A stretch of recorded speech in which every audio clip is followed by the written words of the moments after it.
Bonjour à tous et bienvenue sur notre chaîne. Aujourd'hui on plonge dans l'un des plus grands scandales politiques français des années 70, une affaire qui a secoué l'Élysée et contribué à la chute d'un président, l'affaire des diamants de Bokassa. Nous sommes en 1979. La France est présidée par Valéry Giscard d'Estaing, une figure moderne et élégante qui incarne un certain renouveau politique. Mais loin de Paris, en Centrafrique règne un personnage beaucoup plus sombre, Jean Bédel Bokassa. Militaire devenu président, il s'est autoproclamé empereur en 1977 lors d'une cérémonie fastueuse et délirante. Son régime est une dictature brutale, marquée par une extravagance financée par les richesses du pays. C'est dans ce contexte que nos deux personnages se rencontrent. Les relations entre la France et ses anciennes colonies africaines sont complexes, un mélange de coopération officielle et de réseaux d'influence beaucoup plus opaques.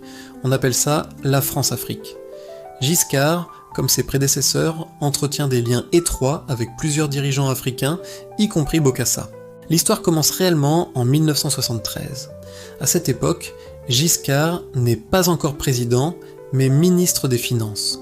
Lors de visites officielles ou de parties de chasse en Centrafrique, l'empereur Bokassa, connu pour sa générosité intéressée, lui offre des cadeaux.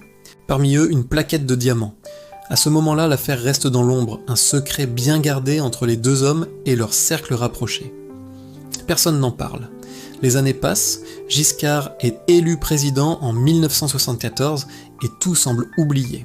Mais le 10 octobre 1969, une bombe médiatique explose à la une d'un journal satirique bien connu pour son journalisme d'investigation, Le Canard enchaîné. Le journal révèle l'existence de ces fameux diamants offerts à Giscard d'Estaing des années plus tôt. L'article est précis, documenté, et il accuse le président de la République d'avoir accepté un cadeau de grande valeur de la part d'un dictateur sanguinaire sans jamais le déclarer. C'est un véritable coup de tonnerre. Pour l'opinion publique, le choc est immense. Comment le président, garant de la morale et de l'intégrité de l'État, peut-il être lié à un personnage aussi sulfureux que Bokassa ? La réaction du public et de la classe politique ne se fait pas attendre. L'indignation est générale. Les opposants politiques, menés par François Mitterrand, s'emparent de l'affaire pour attaquer le président. L'image de Giscard, celle d'un homme moderne et au-dessus des vieilles pratiques politiques, est sérieusement écornée.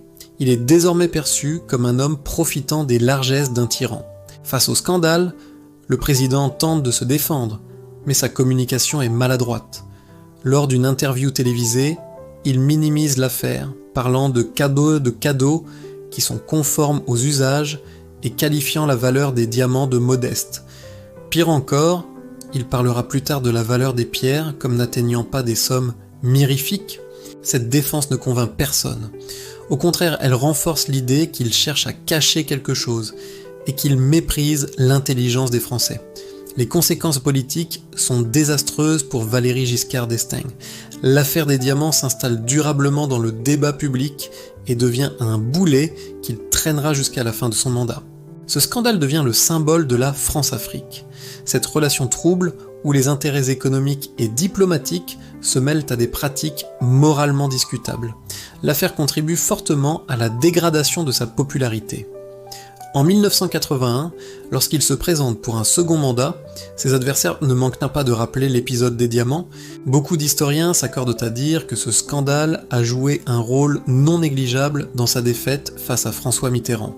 Au-delà de sa carrière, l'affaire a aussi démontré la puissance croissante du journalisme d'investigation, capable de déstabiliser le pouvoir au plus haut niveau. Alors, quelles leçons tirer de cette affaire ? D'abord, elle a mis en lumière les zones d'ombre des relations franco-africaines et a forcé un débat, bien que timide à l'époque, sur la transparence des liens entre les dirigeants. Ensuite, elle a montré à quel point la confiance entre les citoyens et leurs élus est fragile. Un cadeau, même présenté comme anodin, peut se transformer en une arme politique redoutable quand il symbolise une rupture morale. L'affaire des diamants de Bokassa reste aujourd'hui un cas d'école sur la corruption perçue, la communication de crise ratée et l'impact d'un scandale médiatique sur le destin d'un homme politique. C'est une histoire qui, des décennies plus tard, continue de résonner comme un avertissement sur l'éthique en politique. Voilà pour ce retour sur l'affaire des diamants. J'espère que cette analyse vous a plu.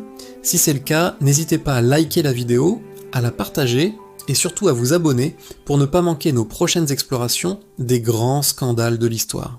Merci et à très bientôt.